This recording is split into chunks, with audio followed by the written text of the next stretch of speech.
Now the news conference with Utah firefighters in California. Let's listen in. Engines from the various states, and we were able to fulfill 15 of those throughout the state of Utah. I think you've probably been able to receive the information as to where those departments came from throughout the state, mostly through Salt Lake County, Utah County, but a couple of individual departments in other parts of the state. We rendezvoused yesterday morning, got together at the Maverick Center at 7 o'clock in the morning, and were able to briefing as to what the plan was.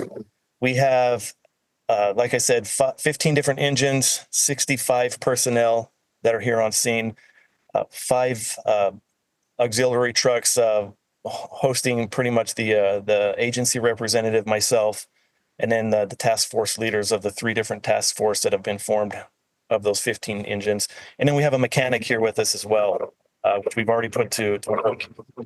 We left about 7:45 yesterday morning, began traveling south on I-15, and the engines don't travel like a passenger car. So it was a pretty slow roll.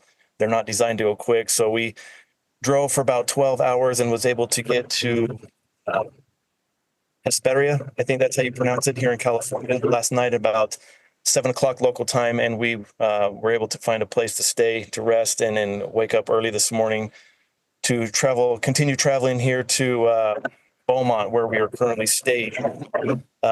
Here in Beaumont, we met with CAL FIRE representatives and were able to begin the check-in process with them. That begins with they do a mechanical check on all the vehicles to make sure that they're operating safely. They do a relatively thorough job in a quick amount of time. And we've all passed all of those off and are currently waiting for our instructions from CAL FIRE as to where they want us to dispatch to, which particular fire, and what our assignment will be there. Just some information about the weather here. The weather report that we were given is that they have not received any rainfall here in the California, LA area since April, May. So that obviously has brought on a lot of really dry conditions here. The winds that pick up this time of year are an additional source of making everything even more dry. And once a spark or a fire happens, those winds will pick it up. They'll push it really fast. Everything is super dry. Humidity has been in the single digits. Wind gusts can pick up anywhere to 55 to 75 miles per hour at a time, provoking those embers to just immediately disperse and start little spot fires throughout the region. So that's what's been happening. The 5 fires that are happening right now, the first one began in the Pacific Palisades area. I'll just give you some numbers. I just went on to the CAL FIRE website to get these numbers. Palisades fire is burnt 21,317 acres. It's 8% contained. The Eaton fire has burned 13,690 acres. It's 3% contained. The Hearst fire has burned 771 acres, and it's 37% contained. All those fires began on Tuesday. The next day, Wednesday, an additional fire started, the Lydia fire. It burned 395 acres, and it is 75% contained. And just yesterday, a 5th fire began burning 1,000 acres, and it is at 35% containment. That information comes from California Fire. That website is fire.ca.gov. If you guys want to up-to-date information coming from them, that's accurate. That's a good resource for that. I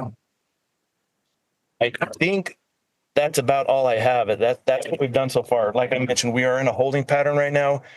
You can imagine an incident this large with multiple variables happening, multiple fires happening, a lot of resources coming in from all the surrounding states. There's some logistical things that California is working through to make sure we all get to the right spot. We can't just show up and start doing things that would create even more chaos. So we're currently waiting, and we're ready to go as soon as we get that assignment, whether that be tonight or if we end up having to stage for one more night waiting for the morning. So I think that is pretty much what covers what we've done. So if you guys have questions, like Ben said, throw your name over there in the chat. You don't have to ask your question there. You can just ask it one, and I'll just call on you. It looks like Brian, you're first from KSL.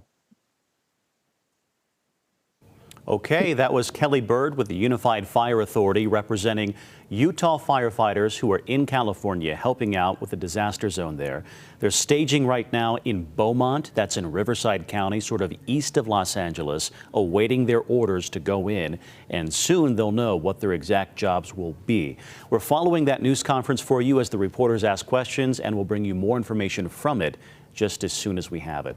But now's a good time to tell you that if you'd like to help with the victims of the California wildfires, our parent company here at ABC4, Nexstar, is partnering with the American Red Cross. We're collecting money to help those affected by these deadly and destructive fires. You can scan the QR code on your screen with your cell phone or head to redcross.org to help. In other news for you now,